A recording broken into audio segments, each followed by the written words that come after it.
Well, joining us now live from Washington, D.C. for more on this story is CBS News reporter Natalie Brand. Natalie, thank you for joining us. Citing the attack against Paul Pelosi, the chief of Capitol Police is expressing concerns about the current political climate. So what would he like to see?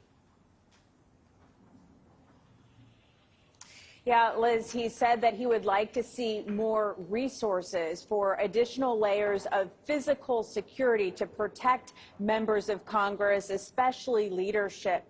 Now, Chief Tom Manger would not get into details of what kind of improvements he would like to see, citing security concerns. But again, he emphasized that they are dealing with this heightened risk and threat environment.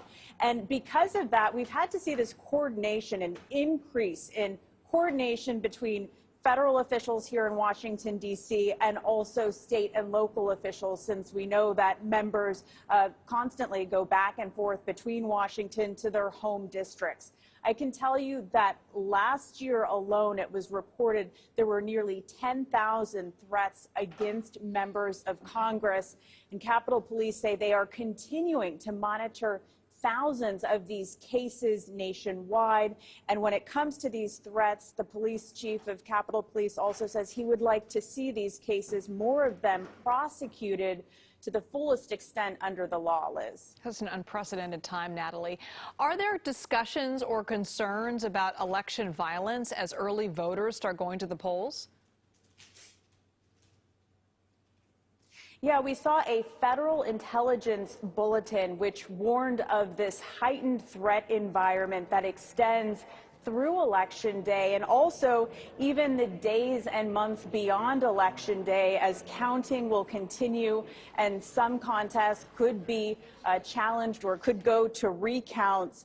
This federal intelligence bulletin warned that domestic violent extremists across the ideological spectrum pose this heightened threat, but it's also important to note that there are no specific threats currently right now.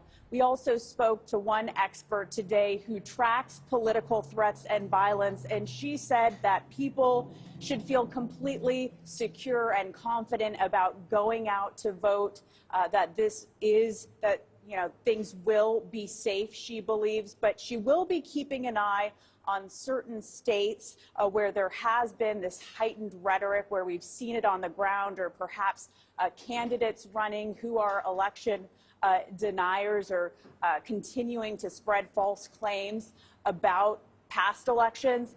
Those states, including Arizona, she says, Wisconsin, Pennsylvania, Georgia. She also talked, though, on a positive note, about increased efforts to try to reduce the tension, de-escalation trainings that poll workers are even going through, things to try to bring down some of the incendiary rhetoric that officials say have led to some of this. Wow. All right, Natalie, thank you.